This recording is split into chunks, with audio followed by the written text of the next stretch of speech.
Okay, today we're going to continue our look at chapter 5. Please open your books up to page 63.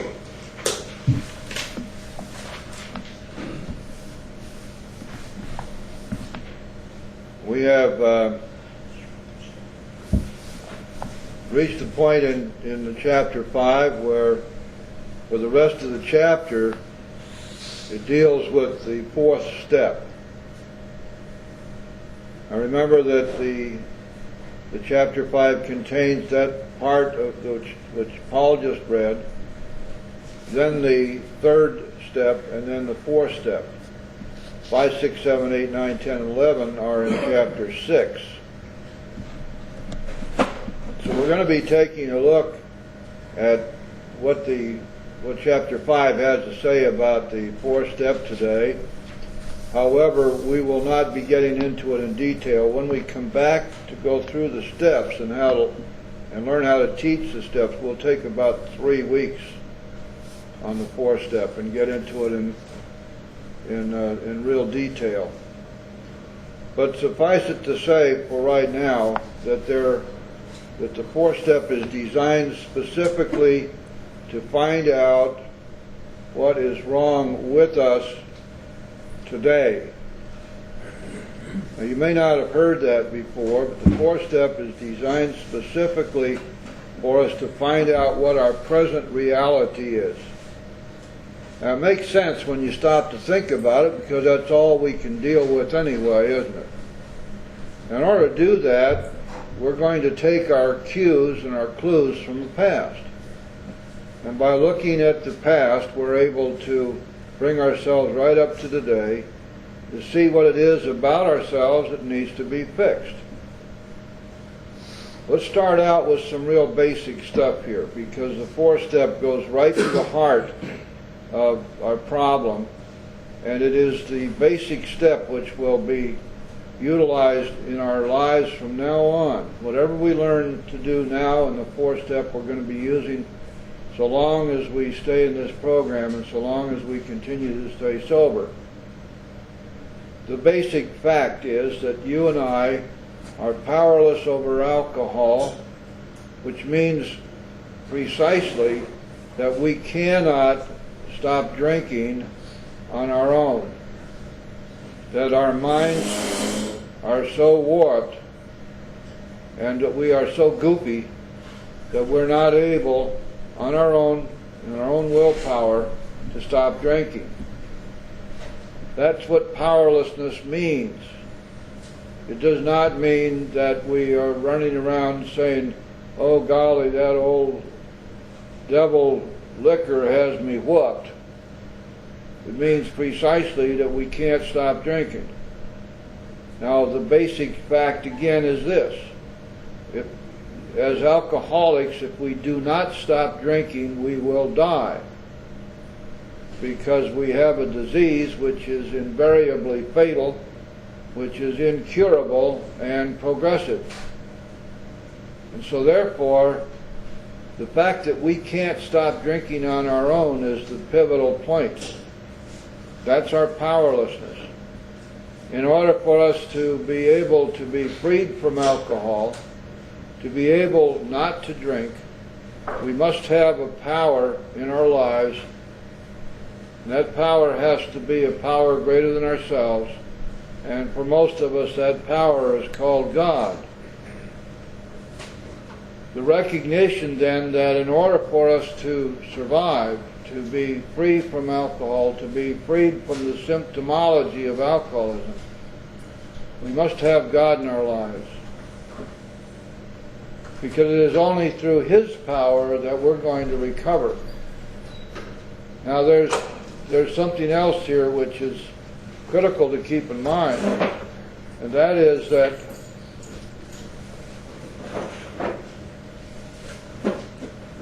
if we are blocked off from God, then we never will partake of His power. And so whatever it is about us which is blocking us from God has to go. In order for us to find out what's blocking us from God, we must take inventory. That's why we do a four-step, to find out what is blocking us from our higher power and is therefore going to disable us from recovery, because we don't recover without his help. Now notice that the word is blocking, the words is blocking refer to the present tense. Our search then in the fourth step is to find out what our present reality is. What is it that today is blocking us from God and keeping us from partaking of his power, which is the only way that we're going to be able to lick alcoholism, because we cannot do it on our own. That makes sense to everybody so far. And when you think about it that way, this whole thing becomes very credible. That if we must find out first what's wrong with us, then we're going to have to take inventory to do that. And it's quite true that there are human solutionists out there who have as a theory that somehow or another what's wrong with us has to do with our emotions, our feelings, our dysfunctional families, the bad treatments that we've had, our accidents of birth, all of the various things of life, the living things, and that these are the reasons that we drink and the reasons that we are drunks and the reasons that we cannot stop drinking. Now that may be true in a limited sense, but you see, let's go back to the basics again. We're looking for a solution here which never fails, does not depend upon us spending our time worrying about our emotions and our feelings, does not require of us that we be constant attendees at some kind of encounter sessions or laying on somebody's couch or ingesting large quantities of pills or getting stuck every once in a while with a needle. We want to find some other way to do this, and Alcoholics Anonymous gives us that way. And so for us to recover then, make sure you understand this. It's axiomatic, it is imperative that we find and surrender to a higher power, and that we be cleared from the things which block us from God so that his power can work in our lives. Otherwise, we're dead ducks. And anybody you sponsor has got to understand this, because otherwise they're going to hear a bunch of stuff around these rooms which will mislead them, which will indicate to them that somehow they can stay sober on fear, the fear of the next drunk. Somehow they can stay sober on self-knowledge, and neither one of those things is true. If either one of those were true, we would not need to be here in AA. All we would have to do is be sufficiently frightened of our next drunk and the consequences of that drunk, and using our willpower, we would stop drinking. Or all we would need to have is a sufficient knowledge about ourselves so that we would know why we drink, and we can take care of those whys on the human solution side. And if we're too nervous, we take some pills for that. If we're a little bit screwy in the head, we might take pills for that. And if we need to vent every once in a while, we'll find somebody that we can vent to, and that'll take care of it. Or if you believe, like the speaker this morning, you just don't drink. If your ass falls off, you put it in a little red wagon and carry it to a meeting, but you don't drink. That does not work. There are a few people who seem to stay sober on that basis, but I feel sorry for them, because you would not want to be walking around in their shoes with untreated alcoholism. So as sponsors then, it is our responsibility to make sure our sponsees understand what we're doing here. And the purpose of the fourth step then is for us to find out what's wrong with us. Now there's some other basic things that we need to understand. There are 4 cardinal defects: selfishness, dishonesty, resentment, and fear.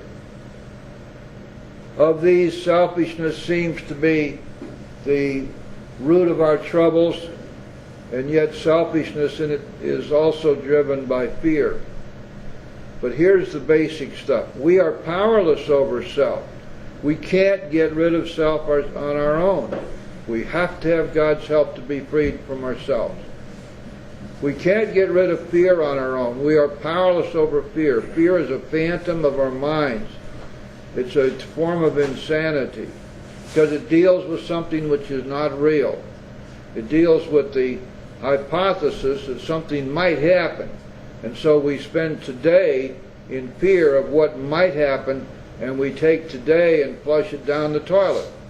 Not only do we do that, but the fear is very painful, it's very destructive of us, and it tears us up.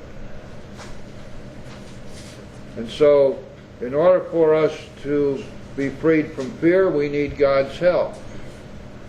We're going to find out as we do the 4th step that the resentments are something over which we have no power. We cannot get rid of our resentments ourselves.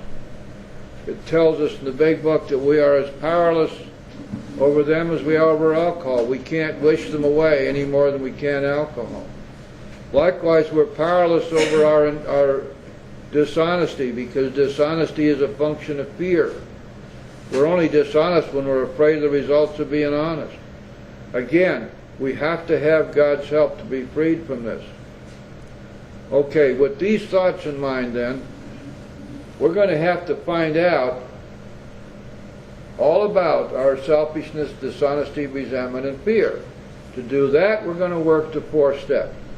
Please understand that the 4th step does not concern itself in any way with 7 deadly sins or sins of any kind, deadly or not.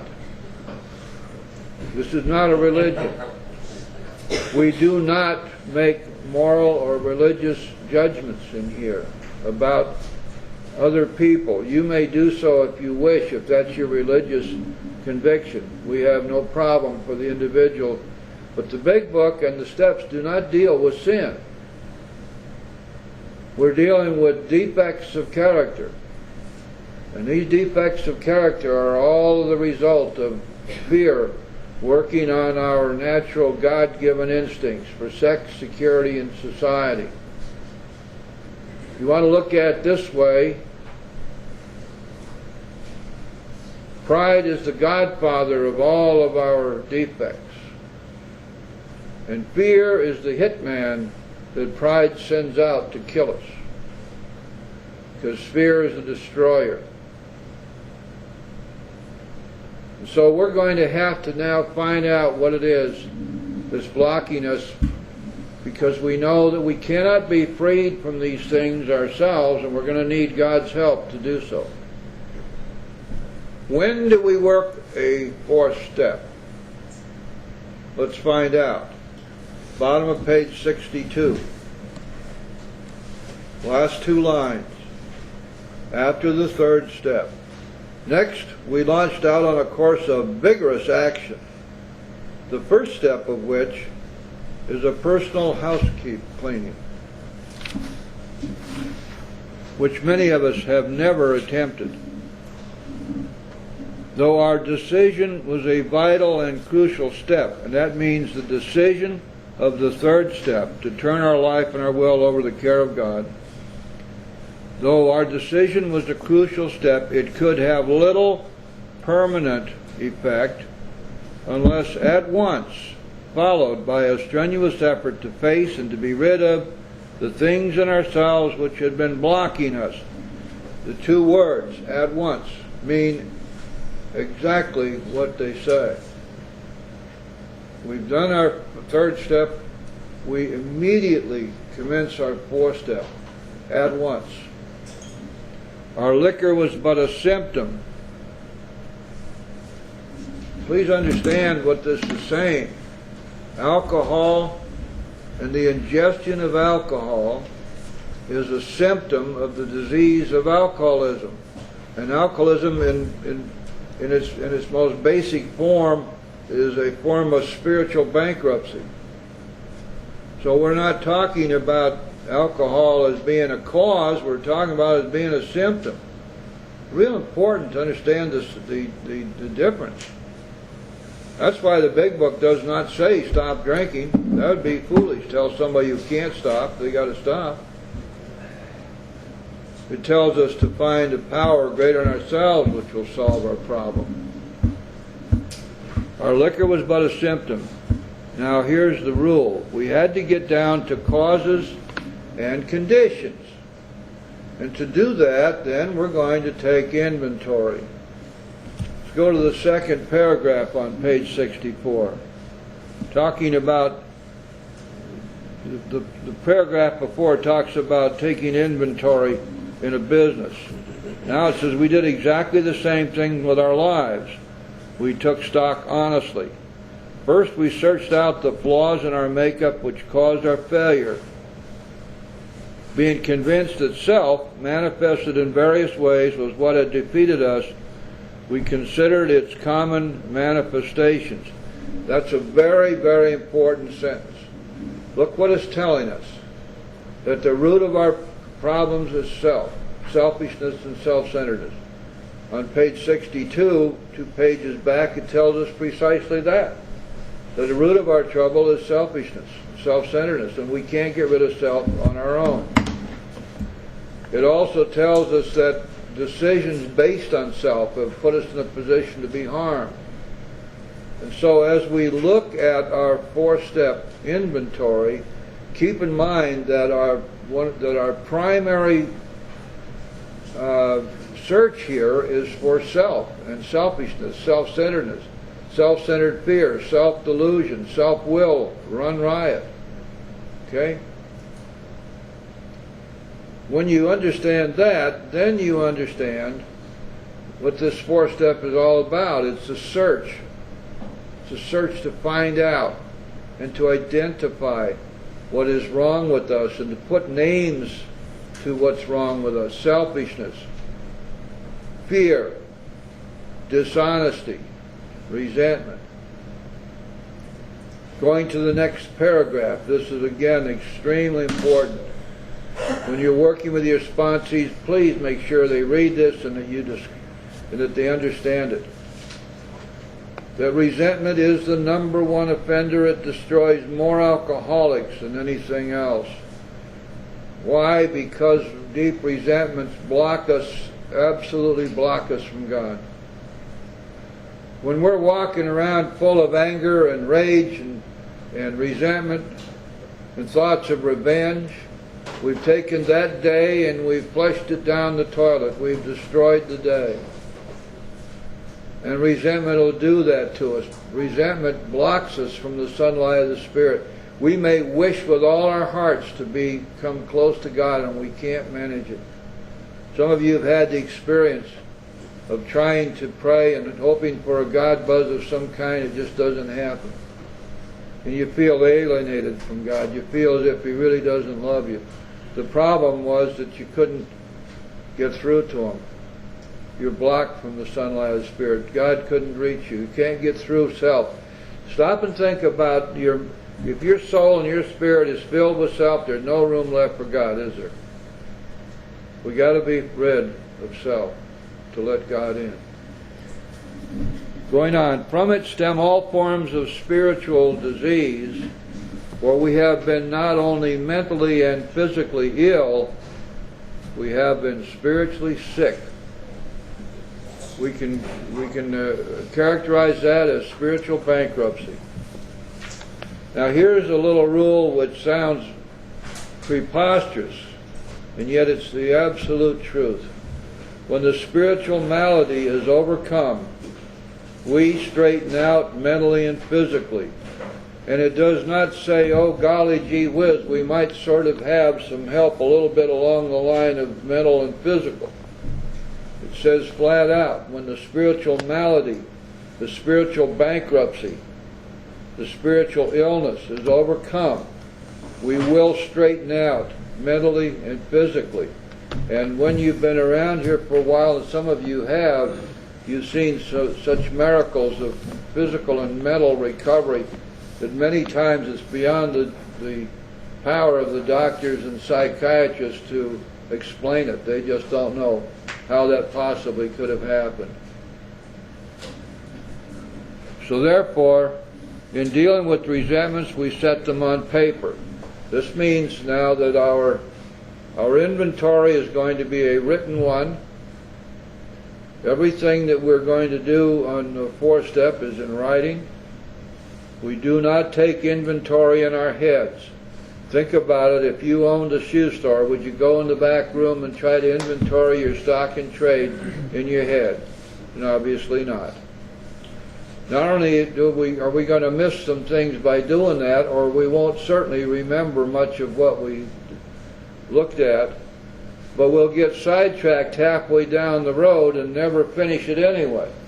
If you start taking inventory about yourself in your head, you're going to find you're out there dancing with a clown before you realize it. And whatever it is you were supposed to be looking at in your head goes right by the boards. We got to get it out of our head and down on paper. And that's for the 4th step and the 10th step and the 11th step. There's a little ditty I made up and I love it. It goes very simply like this. The more you write, the better you feel. The more you write, the better you feel. You can expand on that all you want. Write, write, write. Anytime you get jammed up, write it down. And as we go through our 4th step, we learn how to do that. So, in dealing with resentments, we set them on paper. We listed people, institutions, or principles with whom we were angry. We ask ourselves why we were angry. Let's talk about that. Institutions. IRS, police, church, college, IBM, the Elks, the Masons, and the Daughters of the American Revolution. Whatever it is, whatever institution you may have come in contact with that made you angry. Principles will be those things which you were taught, which you believed were basic to living your life, and it turned out that they were wrong and they led you astray, and you got in difficulty trying to follow other people's ideas of how you should live your life. Primarily, these principles will be based upon some kind of fear that you must do this or else, that if you don't do this you will be in deep trouble, and we'll see to it that the prosecutors know all about you. Now they may be heavenly prosecutors or they may be earthly prosecutors, but nevertheless you're going to be in deep trouble if you don't follow these principles that we over here have laid down for you, and all of us were subjected to much of that. And then when we find that that stuff doesn't work, we can sometimes become very, very angry about it. In most cases, we ask ourselves why we were angry. In most cases, it was found that our self-esteem, our pocketbooks, our ambitions, our personal relationships, including sex, were hurt or threatened, so we were sore, we were burned up. Okay. Those all relate in one way or another to our natural God-given instincts, which means that when our instincts are attacked by other people, it causes us to be fearful. It causes us anxiety. It is a threat almost always will result in fear. And fear warps and perverts our natural instincts. So if I am told that I am no damn good from the time I'm a little kid, if I'm told that I am ugly, that I'm dumb, that I'm never going to make anything of myself, and I'm told that often enough, pretty soon I come to believe it. I end up with zero self-esteem. People have attacked us from various ways to try to destroy our self-image, and in many cases have been quite successful. Our security is a natural God-given instinct.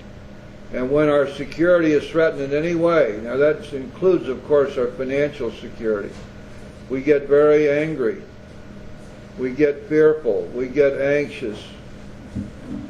When our personal relationships are threatened, our personal relationships refer particularly to our instinct to be in the society of our fellows, to be accepted within our society, to be thought kindly of, to be admired, but mostly and most importantly to be accepted and not shunned and not pushed away and not rejected. Just think of the things that you've done to avoid rejection by your peers, the things that we do to somehow or another try to fit in. And you hear around the rooms that little phrase, I don't know where it came from, but whatever it is, we all seem to pretty much agree, that I never felt a part of. Well, not feeling a part of means that I have felt rejected. We need to say, I felt rejected, because that's exactly what's happened to us. And that's very painful. And of course, the interference with our sex relations, again, that's an interference with a natural instinct, the instinct for sex, which is very powerful. And if you want to test its power, just think back. How many times did you have to convince yourself to get sexually aroused when you had the opportunity? It just happens, doesn't it? Because it's instinctual, and it operates below the level of conscious thought. So when we see that, we begin to understand what these defects of character really are. They are these natural instincts which have been warped and perverted and twisted out of shape by fear. So the first thing we're going to do then is we're going to be looking at our resentments. Now, there are 4 parts to the 4th step. 4 parts. The first part is our resentment list. The second part is the list of our own wrongs and the harm we've done others. The third part is our fears list. And the fourth part is our sex inventory. First, resentments. Second, our wrongs. Third, our fears. Fourth, our sex inventory. Now, each of these 4 parts looks at a particular defect or several defects. Obviously, the first part, which is resentments, looks at resentments and fear. The second part looks at selfishness, dishonesty, and fear. The third part looks at fear, and the fourth part looks at selfishness and dishonesty. Okay? So that each of these 4 parts has very specific defects which it addresses. There are a couple of other things that come out of a proper 5th step. 4th step. Let's examine what they are. These 5 things will result from doing a proper 4th step. First, we will lose our resentments. They will be gone. The resentments we carried in here with us will be gone, because in our 4th step and our 5th step we have the complete spiritual answer to resentments. We're going to pray for the people who harmed us, and we're going to ask God to make us willing to forgive. And by the time we finish our 4th step, the resentments will be gone. Second, we're going to commence to lose our fears. In our 4th step, our fears begin to fall from us. We begin to lose our fears. Third, we're going to have an ideal for our future sex life. That is, we're going to have an ideal for how we wish to conduct ourselves in our relationships. And by extension, that goes not only to our sex relations, but to our relationships with all people. Fourth, we're going to have a list of all the people we've harmed. You may not realize it, but within the 4th step, we complete our 8-step list, with the exception of maybe 1 or 2 people that the 4th step doesn't dig out for us. But our basic 8-step list is done in the 4th step. Not only is the 8-step list done, but we have become willing and ready to make amends in our 4th step. So the basic aspects of the 8-step are already done in the 4th step. And number 5, we're going to have a list of our defects of character. We're going to have especially the 4 cardinal defects: dishonesty, selfishness, resentment, and fear. They're going to all show up like a big neon signs in stereophonic, widescreen, Technicolor, and Dolby. There'll be no doubt that they're right there in front of us. And so we're going to have that list of our defects, which we're going to carry with us into our 5th step. And it is in our 5th step that we're going to be admitting these defects and talking about the failures in our lives which led to these defects. Please open your books to page 65 now.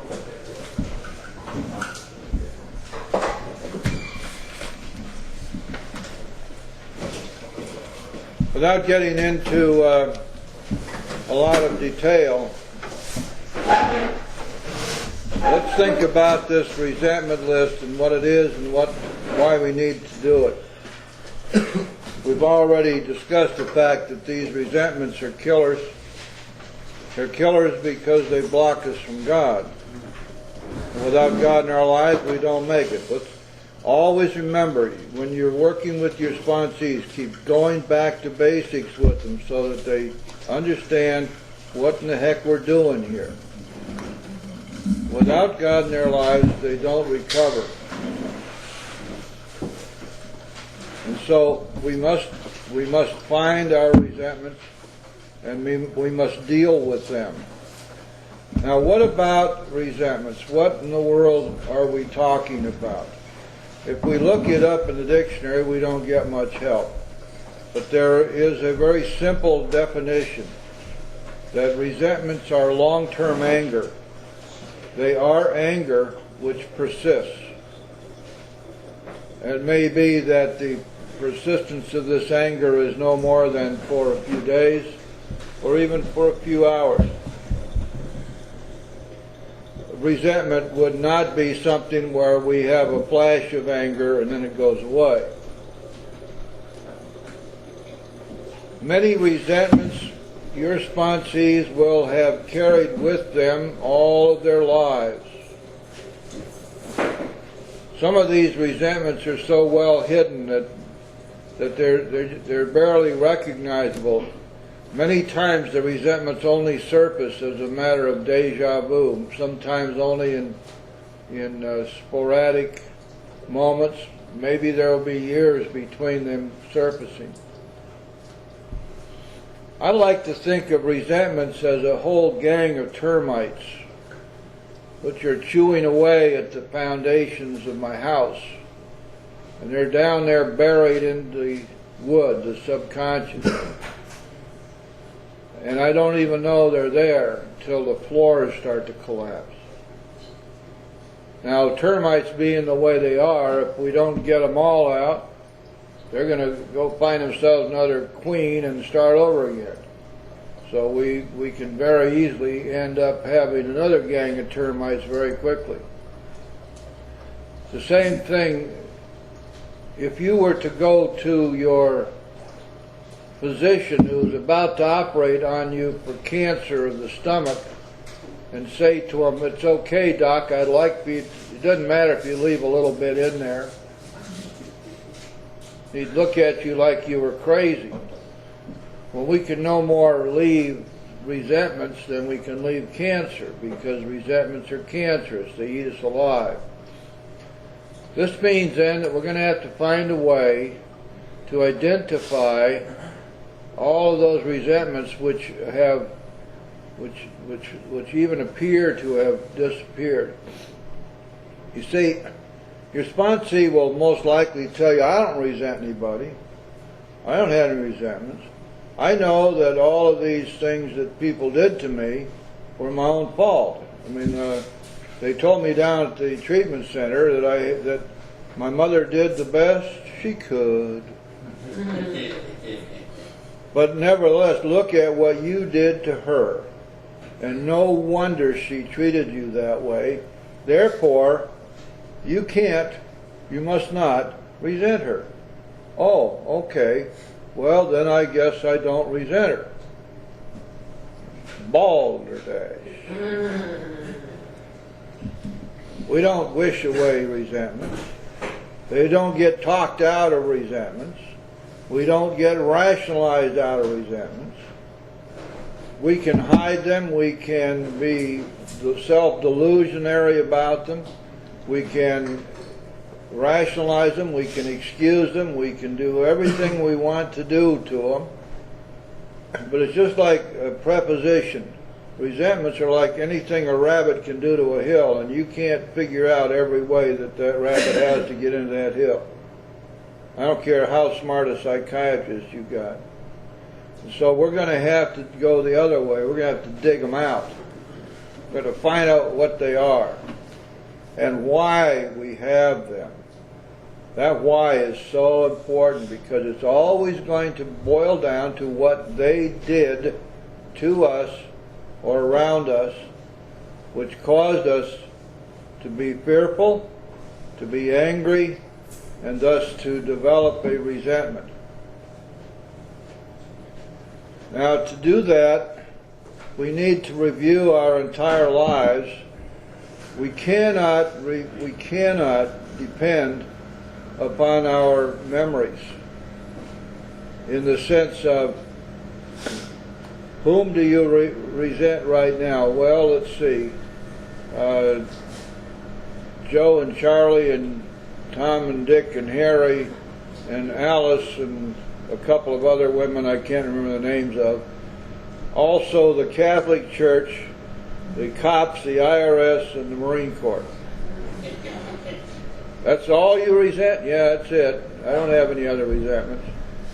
What about Mama? What about Daddy? What about Uncle Tom? What about Grandpa and Grandma? What about aunts and uncles, brothers and sisters, nieces, nephews, teachers, employers, girlfriends, boyfriends, wives, children, judges, jailers? What about the insurance man? What about your stockbroker? Tell me that you don't have resentments toward any of them. Well, maybe, but, well, let's find out. The way we're going to find out, we're going to go back and we're going to list all the people who have been important in our lives, all the way back as far as we can remember, starting with our families. Now, you see why we're going to do this? For two reasons. First of all, by doing that, we're not going to miss anybody. And secondly, because we're just starting our four-step, and this is a good technique to remember with your sponsees, this will help them to jog their memory, because there's a process of association that goes on here. And the more they write down about people in their lives, the more people will pop into their memory. Not only that, but now events and circumstances begin to pop in. All sorts of things begin to come into memory that were not there or were hidden. And so we really begin the process of memory rehabilitation by doing this. Once we have the names of everybody down, obviously, well, it would be a rare case where we have resentment toward everybody on that list. So we're going to find out what they did to us. To do that, we have to ask ourselves certain questions about every person on that list. We ask ourselves, did this person anger me at some time in the past? Did this person harm me in any way? Did this person wrong me? And here's a good one. Did this person threaten me in some way? And then there's a fifth question that we use because it will ferret out the resentments that we don't want to remember, we don't want to own up to. There's a very interesting twist of mind that goes along here, and as a sponsor you should know that this will kick in with a lot of your people. They have been hurt and hurt badly and have developed anger and resentment toward people upon whom they depended. This would be especially, for example, parents. Now, it's very, very difficult on the one hand to recognize the faults and the harm that's been done by a parent upon whom we depend. And we don't, and it's even worse to have to admit it to somebody. Because we're saying, well, why in the world did I permit this to happen? Well, you did, you had to, you were dependent upon that person. We cannot, it's very difficult for us to think badly about someone upon whom we depend. How many times are you going to be talking to somebody who's been beaten around the head and shoulders by a spouse or significant other, will come right back and say, but I love him. Well, hoo-ha. There are things that are going on here that we got to recognize. And love is not enough. I love my parents. Yes. What did your dad do to you that caused you to be angry, if anything? Well, let's see, he beat me, he didn't take care of me, he didn't play ball with me, he didn't bring home enough money for us to eat, he told me I was stupid and ugly. Oh. And so those things that he did to you, what we're going to do now, because you don't want to recognize the resentment, what we're going to do is we're going to go over here on our resentment list, going to write down the things he did to you. And out of that writing will come the realization on your part that yes, indeed, there's a deep-seated resentment there. Now, another thing you want to be sure you emphasize with your sponsees, this 4-step resentment list is not intended as an indictment of anybody. We're not indicting them, we're not making them bad people.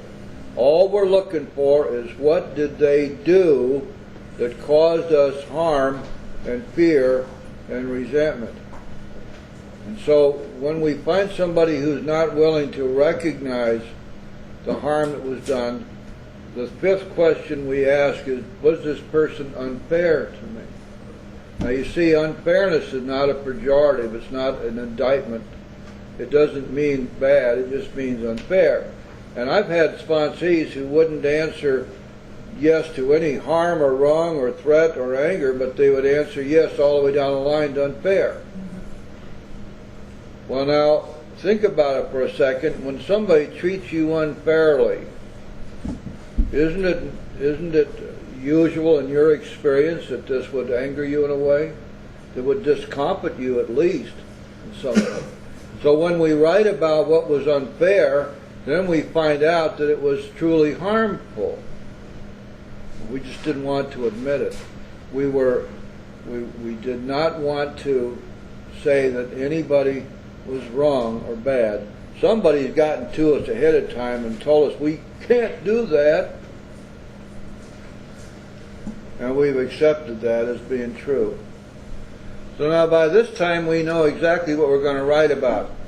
Now this brings us down to something else, and I want you to remember this, burn it into your forehead.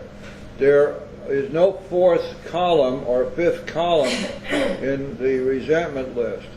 In spite of the fact that there are all these forms out there floating around from people who pretend that they have taken these directly from the big book.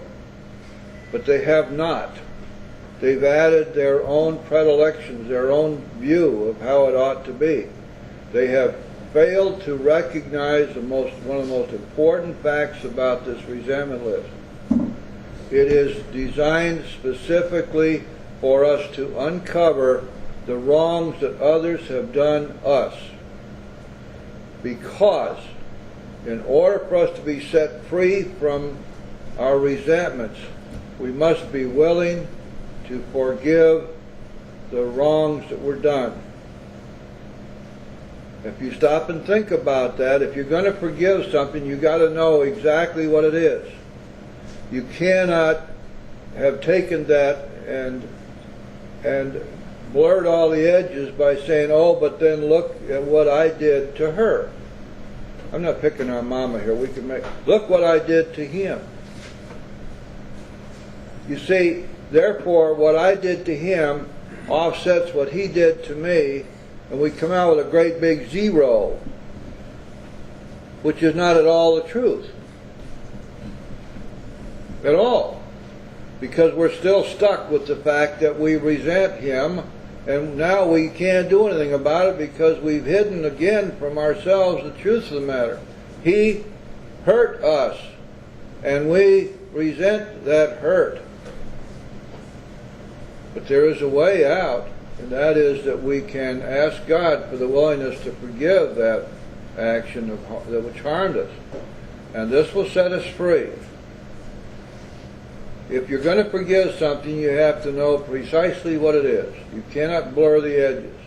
That's why we do not deal in the big book, in the 4-step in the big book, does not deal with comparative fault. We separate these people who harmed us from our harm to them. They never come together. Because the minute we do that, we begin to blur all the edges. We begin to compare fault. And pretty soon nobody wins. Now in law, they've got, you go down and you file suit because somebody T-boned you out in the middle of an intersection. They're going to apply comparative negligence to it. So the jury comes back with $100,000, but the comparative negligence is 30-60, or 40-60, so you get 60% of the judgment instead of 100%. That's fine in the law. That's fine in the court of law. Doesn't work very well there either. But it doesn't work at all with us. No comparative fault, please. Separate the two sections. Do your resentments first. Get rid of your resentments through prayer and forgiveness, and then look at your own faults. That way, you have a true picture of what's going on. Is that clear to everybody? Okay. And it doesn't matter if Joe and Charlie put these things together, or Hazelton, or some little lady who just got her master's degree and is down at the local treatment center who made up one of these things. Doesn't matter who wrote it. The imprimatur of any of these folks is irrelevant because they missed the point. Why, I don't know. It should be obvious. And the big book says it. Let's take a look on page 67. We're now going to look at the second part of the 4th step. The second full paragraph, right in the middle of the page, begins referring to our list again. Putting out of our minds the wrongs others have done us. What don't we understand about putting out of our minds? How could anybody miss that point? I don't understand this. Putting out of our minds the wrongs others have done, we now resolutely look at our own mistakes, separate and apart from them, please. You cannot do a proper 5th step trying to work off of a 4th step that comes off of one of those stupid forms. Not only are they stupid in the sense they miss the whole point, but there's no room to really do any writing. And some of them even have places you just make check marks. Remember, the more you write, the better you feel.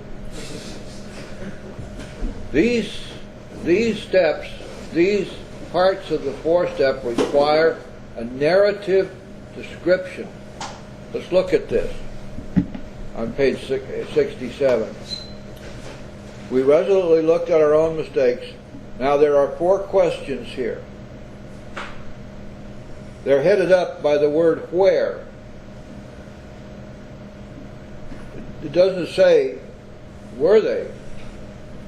Or did I? Or was I? It says, where had I been selfish? Where had I been dishonest? Where had I been self-seeking? Where had I been frightened? The word where means that we must have a narrative description of where we did this, what we did. What did we do that was selfish? What did we do that was dishonest? What did we do that was self-seeking? What did we do that was frightened? So here's what we do. We go over here. The first person on our resentment list way over here is Dad. Now we're going to move Dad over here.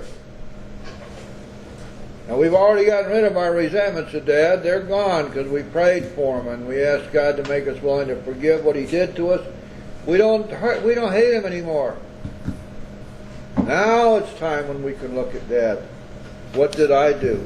All right, with respect to Dad, in my relationship with him, where had I been selfish? I need to write down my selfishness and the instances of selfishness. I need to write down my actions and my motivations and my attitudes.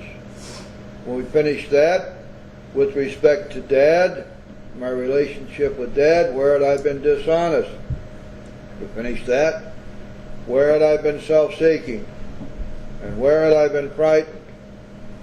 Now we go down a little bit further. In my relationship with my dad, where was I to blame? We got 5 questions we're going to answer about each person on that resentment list. Separate and apart from the resentment list. Got it? Now what have we got? We have identified our resentments in our first list. Now we are identifying dishonesty, selfishness, and fear. This means that by the time we finish the second part of the 4-step, we're well along the way to discovering the 4 cardinal defects: selfishness, resentment, dishonesty, and fear. Regular Saturday afternoon sponsorship workshop.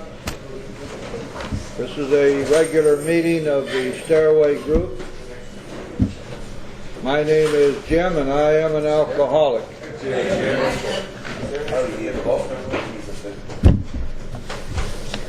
I'm glad to see all of you here today. We're going to have some fun today. We're going to take a look at the rest of Chapter 5 today and take a close look at the 4th step and see how it actually is put together.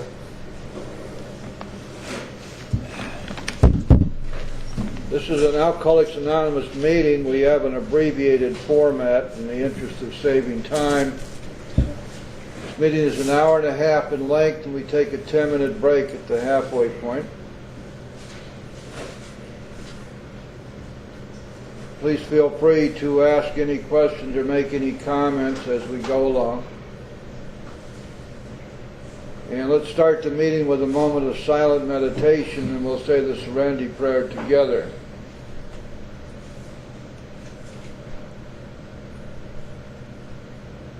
Thank you. Serenity Prayer.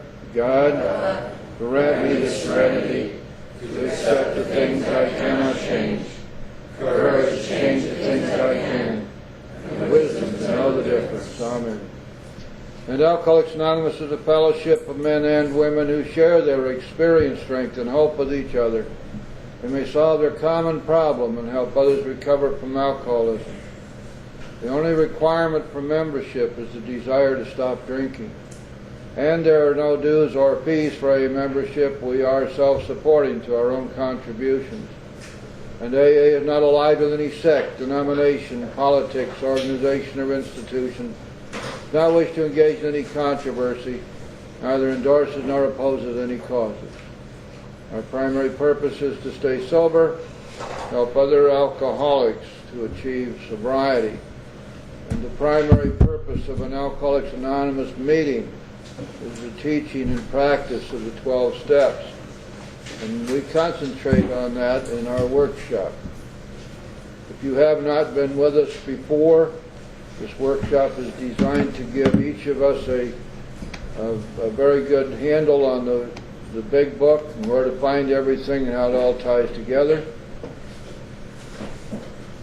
We take about 18 weeks to study the steps and how to teach the steps. And we end up with the traditions and how to teach the traditions. This workshop is for everybody. If you haven't begun sponsoring yet, or even if you're new, you'll be getting information here that will be a major help to you in doing working your own program.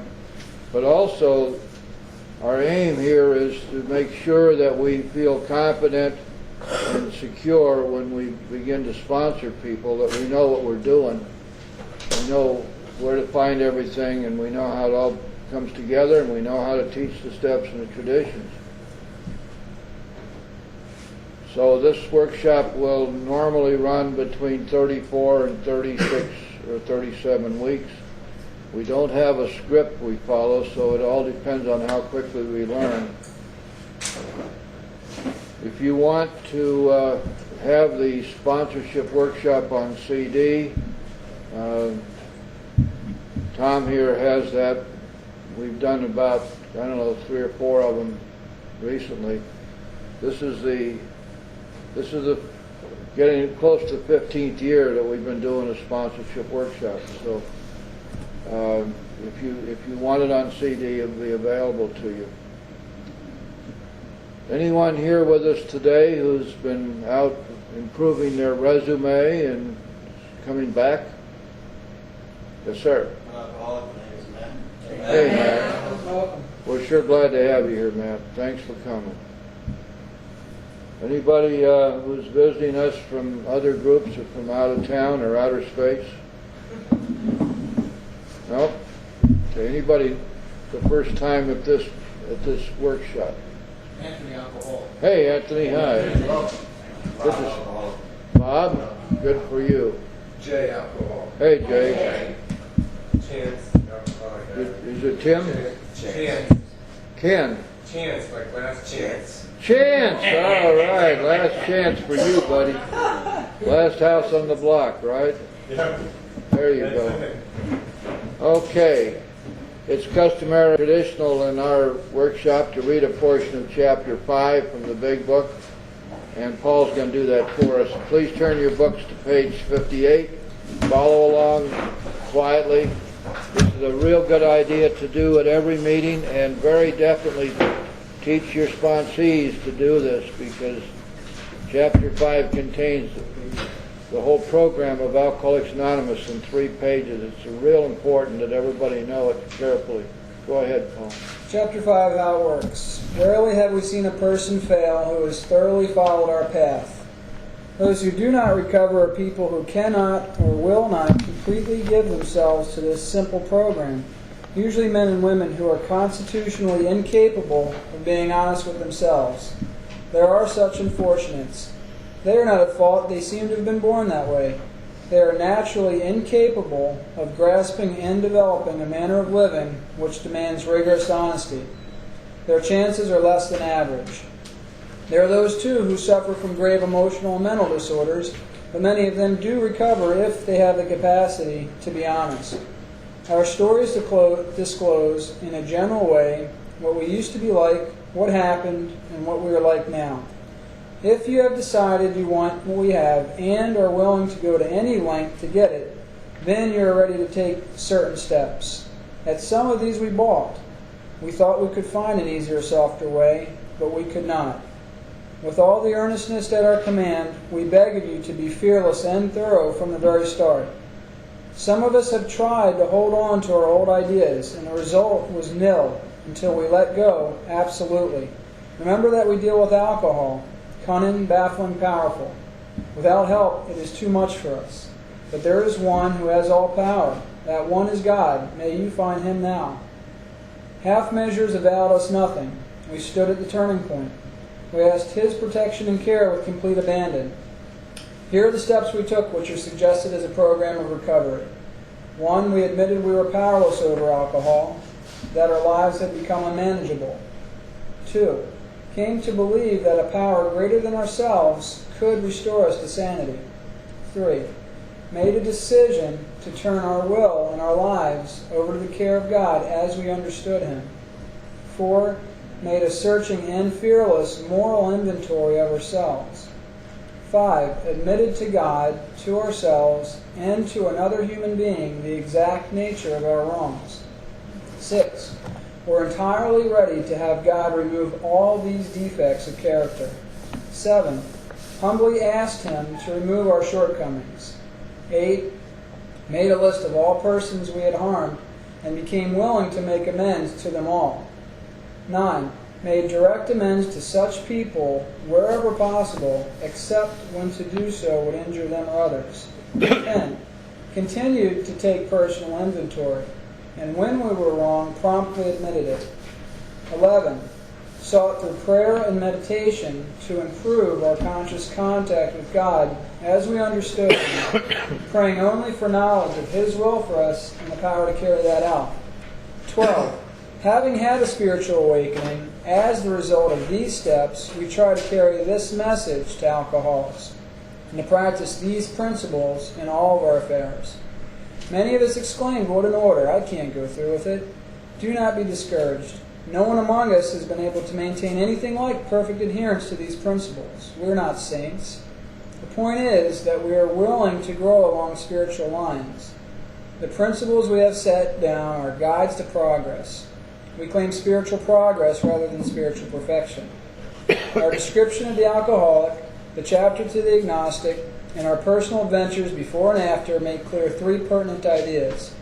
A, that we were alcoholic and could not manage our own lives. B, that probably no human power could have relieved our alcoholism. And C, that God could and would if He were sought. Good.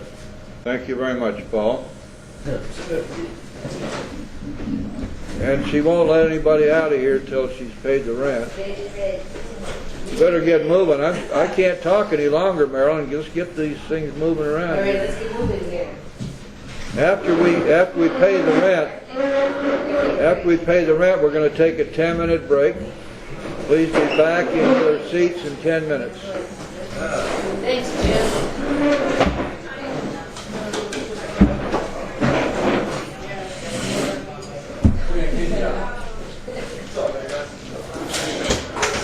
Jim's doing a good job.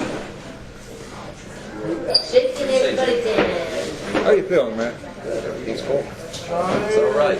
Yeah, that's a beautiful necklace you got, man. There she is. Hi, sweetie pie. How are you? Good to see you. Everything all right? Yes. Give it to Marilyn. I don't touch the money around here.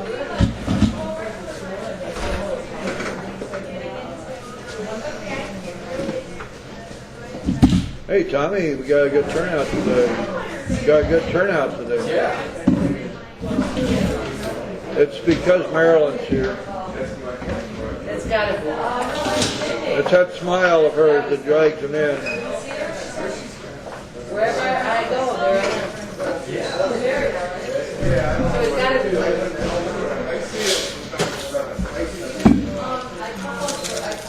Hey, how you doing today? What's going on? How are you today, sweetie?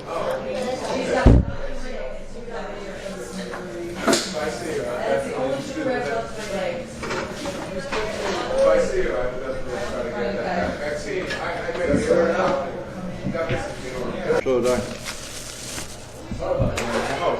Yeah, I see him on Monday night, my home group. It's a men's meeting. We're meeting tomorrow. You go there. Yeah, 12:30. What is that? Where are you? Big book. Just big book, that's it? You know, we're doing it word for word, though. About a year and a half. And how far along are you there? About the same spot? No, we just got started. We're finishing up the doctor's opinion. Getting into Bill's story tomorrow.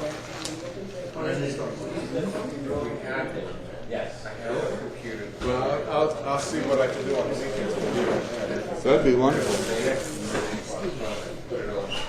Sunday at 12:30 there. Yeah, but I haven't missed this month, but I'm gonna definitely do it. I'll get out of there. What you got, kid? Not much. I just like to sit here. I just like to sit here. Yeah. I'm glad to have you sit there. You remember you took me at a ball? Did you meet the kiss his ring? Come on, you got it. I had to do it last week. I had to go kiss his ring. Come on. No. I'm sure you didn't remember that. You did. You took me. The teacher, the DI. I'm going for all his meetings. I'm trying to learn how to listen. I don't know how to talk too much. I gotta listen. It's my problem. I gotta talk to you. I don't like answering questions. I rather listen. All right. No, Doesn't make no sense when you ask questions. All my life, you got to to listen. When you first came back, I recognized you. Serious. Well, it's good to It's cool. It's like,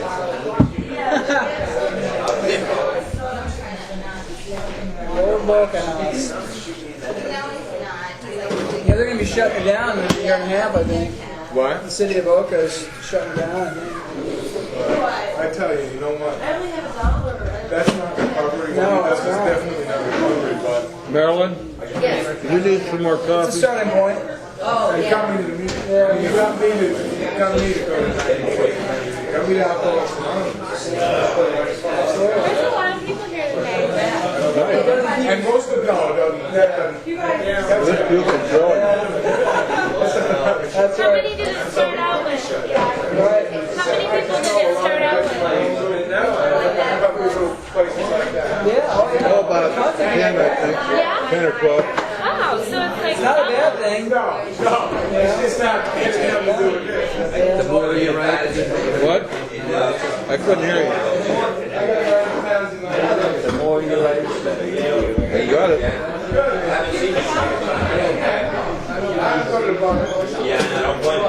better copyright that. Your GSR's gonna steal it. Write a book about it. Right up in front, on the left.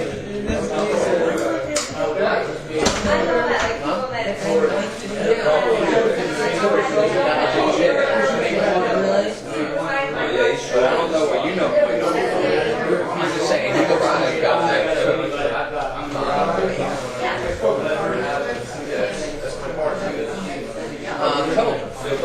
I only have $1.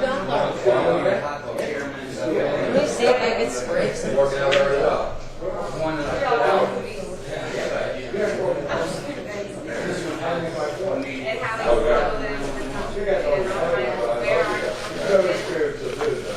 Oh, he was around one of the days. I was there with, what was your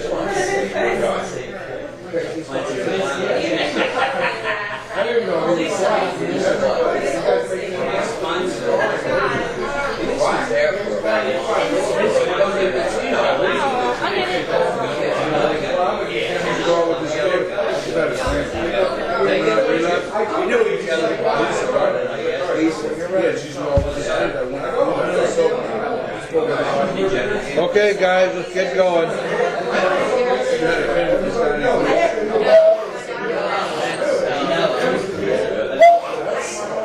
You can't do it anymore. Let's get going. Let's roll.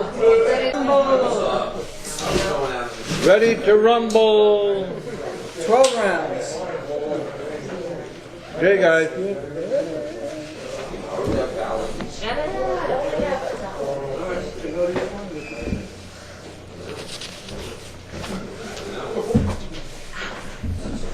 I want to remind you that we have our big book study tonight here at 7:30 in the big room. We got a pretty nice turnout for that, and we're finishing up the doctor's opinion, and we'll be getting into we may get into the Bill story as well tonight. And also at 9:15, the Stairway Group has another meeting. We have 3 meetings on Saturday. At 9:15, we have a meeting which revolves around the language of the heart. That's a good little meeting. We have a lot of fun there. Now then, also I want to remind you that this room has to be cleaned up, so please, a few people stick around and help Marilyn with it. If you, yeah, and have a cup of coffee, have a to-go cup. Any announcements for the good of AA? Hokey dokey, we don't have any chips, so we'll have to worry about that.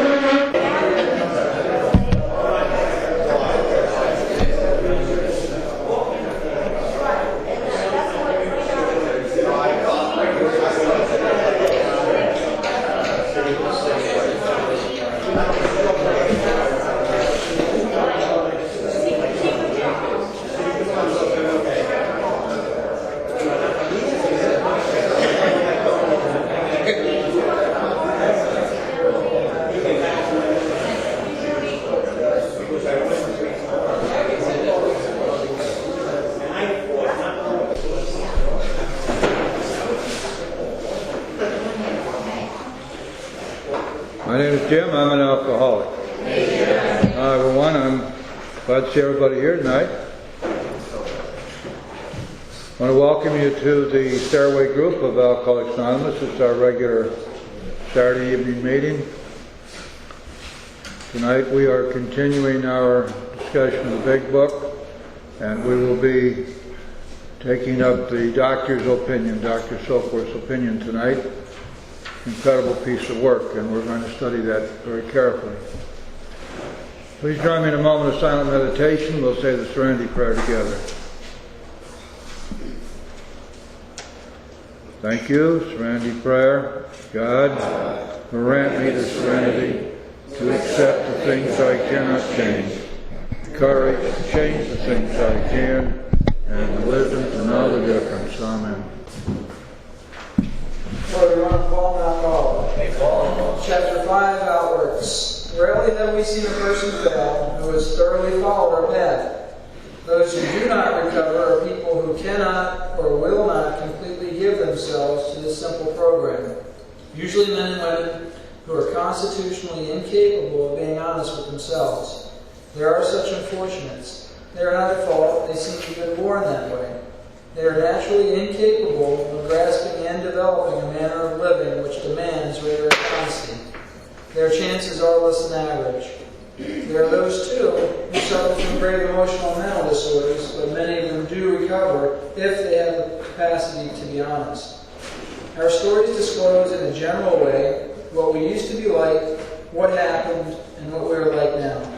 If you have decided that you want what we have and are willing to go to any length to get it, then you are ready to take certain steps.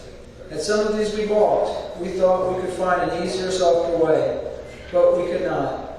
With all the earnestness at our command, we beg of you to be fearless and thorough from the very start. Some of us have tried to hold on to our old ideas, and the result was nil until we let go absolutely. Remember that we deal with alcohol, cunning, baffling, powerful. Without help, it is too much for us. But there is one who has all power. That one is God. May you find him now. Half measures availed us nothing. We stood at the turning point. We asked his protection and care with complete abandon. Here are the steps we took, which are suggested as a program of recovery.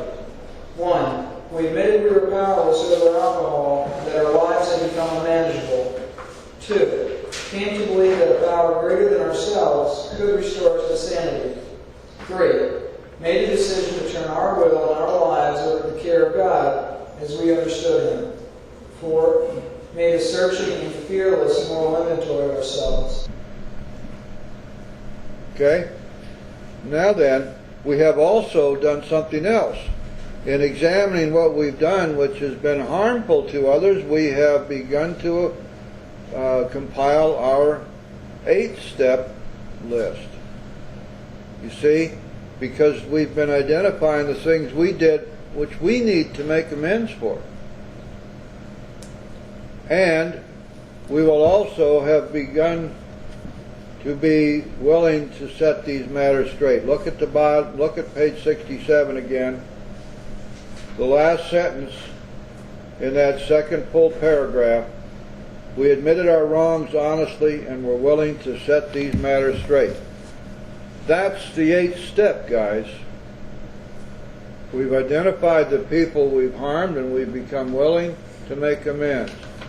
You see how this works? This is all happening at one time here in the 4th step. You can begin to see just how critical this 4th step is to be done right. Yes? I have a question. When I'm working with a sponsee, taking them through this 4th step, I believe entirely that resentment is fear-based, and therefore to get rid of the resentment. And I believe by doing the 4th step the way it's laid out here, we see exactly how it's affecting us, and we're seeing what these fears are.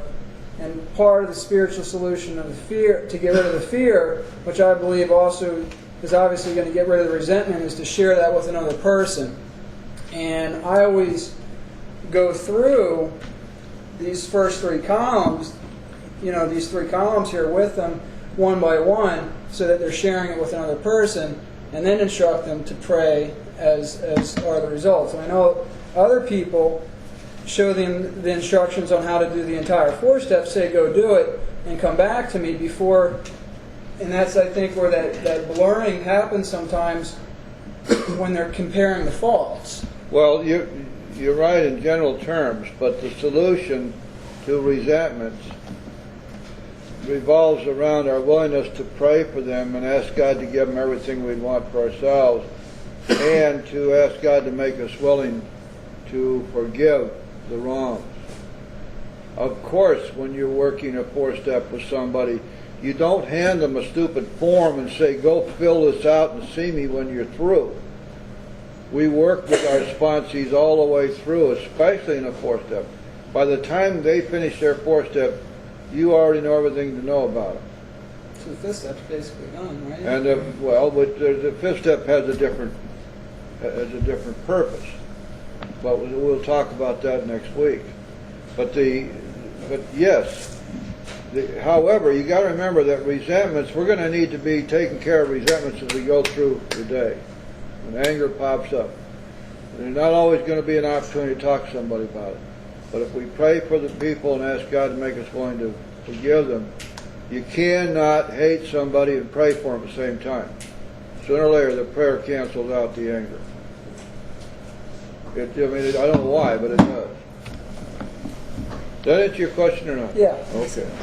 Now the 3rd part of the 4th step is our fears list. We're going to write down our fears, and we're going to write down what caused them. What's the threat? Write down our fears and write down what causes them. What is the threat? Fear is one of the names for the devil, in my opinion. That's just my opinion. If there is a devil, I'm not sure about that, but if there is, fear's got to be one of his names. Maybe his main name. Maybe that's what Satan means in some languages, fear. I don't know about that either. But all I can tell you is that fear is our enemy. And it very, very well may be that fear is our only enemy. Remember Franklin Delano Roosevelt, beginning of the Second World War, said, the only thing we have to fear is fear itself. He also said, I hate war. My dog Fowler hates war. My wife Eleanor hates war. And I hate my wife Eleanor. The only thing we have to fear is fear itself. And the big book says that fear is an evil and corroding thread, that the fabric of our existence is shot through with it. So what we're going to do in this 3rd part, we're going to write down our fears and write down what we believe caused them. What was the threat? There are some standard, if you want to call it that, or typical fears that almost all of us have when we come in. A fear of not getting what we want or need, a fear of losing what we have, a fear of rejection, a fear of failure, a fear of drinking or drugging again, a fear of God's vengeance, a fear of being found out for who and what we are, fear of economic insecurity, fear of death, fear of pain, injury, suffering, sickness. You can add more to them, but almost every, and for women especially, fear of getting old, fat, and ugly. The gals I sponsor always look at me kind of screwy when I mention that as a possibility. These are real fears, and these fears are phantoms. We have to understand. Look, there are a couple of references. If you have the 24-hour day book, why don't you look at 2 meditations, April 9th and December 20th. They both deal with fear. And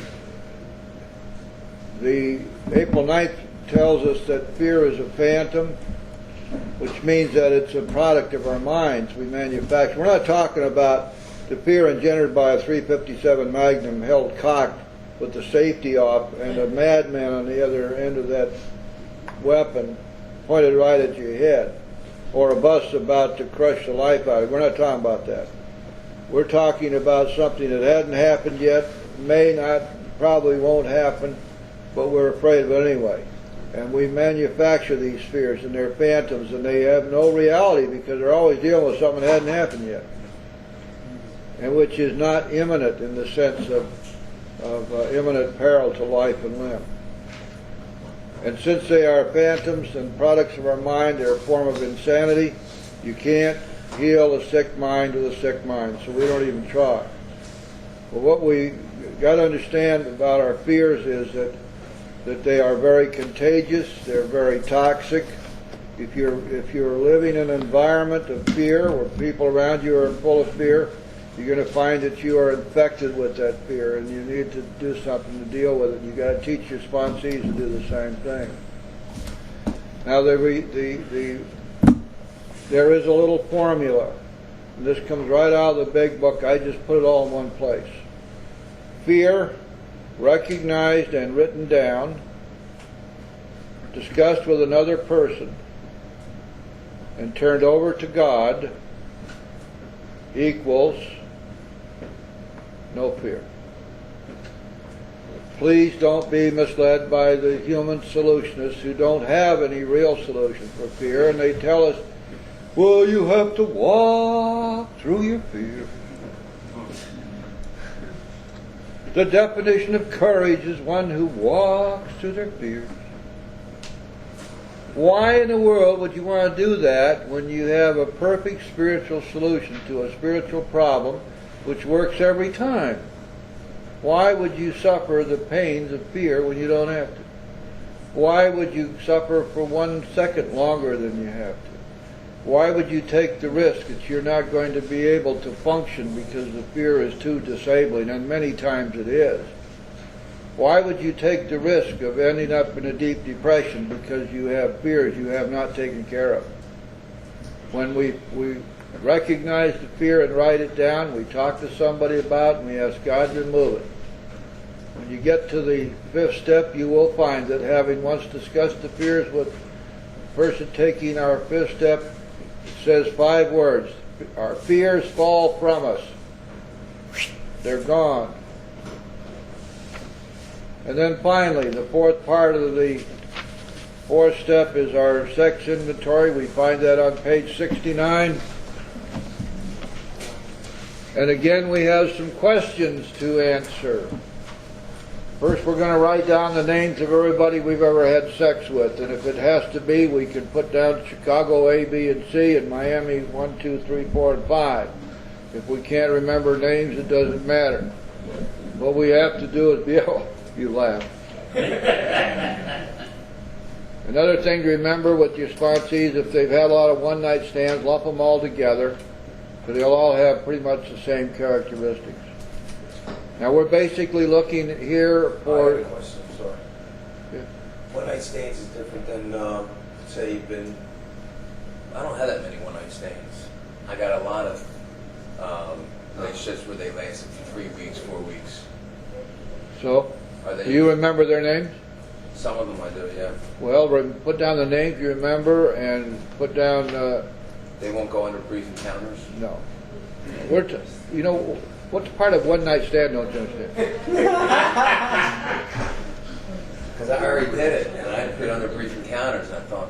Brief encounters is fine. I'm not going to ask you to change it. If they all have the same characteristics... See, here's the basic idea. We're looking to find out what's wrong with us, right? We're looking for dishonesty and selfishness in our relationship life. If you've identified that, that's fine. We're going to answer these questions. Let's say that on my list is Hildegard.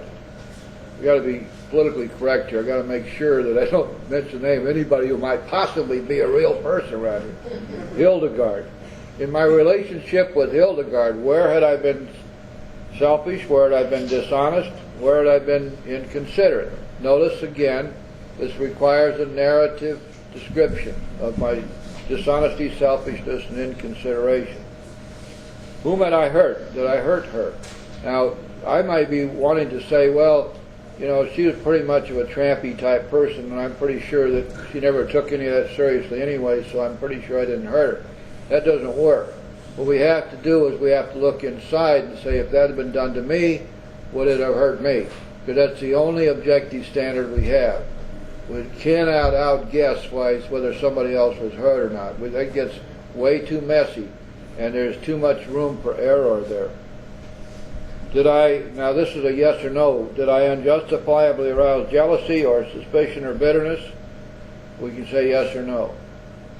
If you say yes, it would be a good idea, though, to write down what you did. Where were we at fault? What should we have done instead? These questions need to be answered with respect to everybody with whom we've had sex relations. Out of this will come a clear understanding of our selfishness and our dishonesty in our prior relations. Out of this will come a clear understanding of why our relationships in the past have failed. We will have a very clear picture of those defects of character which only God can remove. Once having done that, we're going to sit down, we're going to write out our ideal for our future sex life. We're not saying this is my ideal mate. This has to do with our ideal for ourselves, how we're to conduct ourselves in our future sex lives. Having done all of that, then, we will have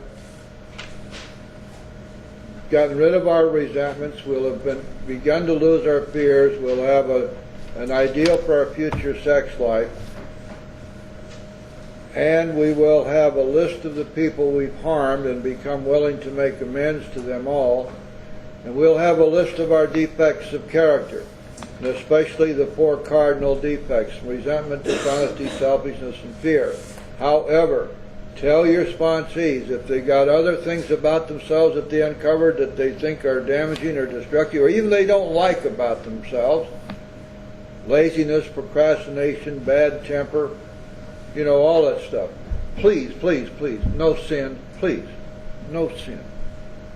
Unless you have somebody who's into sin, in which case they can write about all the sin they want. That's up to them. But we're not making moral judgments here. So we're looking to see what has been twisted and turned in our psyche by fear, and whatever it is we find out about ourselves that we don't like, we can add those things to the list, because we're going to take them all to God in our 7th step and ask Him for help. That list is what we carry forward along with our 4th step, written 4th step, into our 5th step. And next week, we will be taking a look at chapter 6. We'll take a look at least 5, 6, and 7. I don't know how far we'll go. Don't hold me to any of this stuff, because I never know what I'm doing here anyway. We don't have a script for this workshop, so, and I never know how long it's going to go. But you guys have been great, just terrific.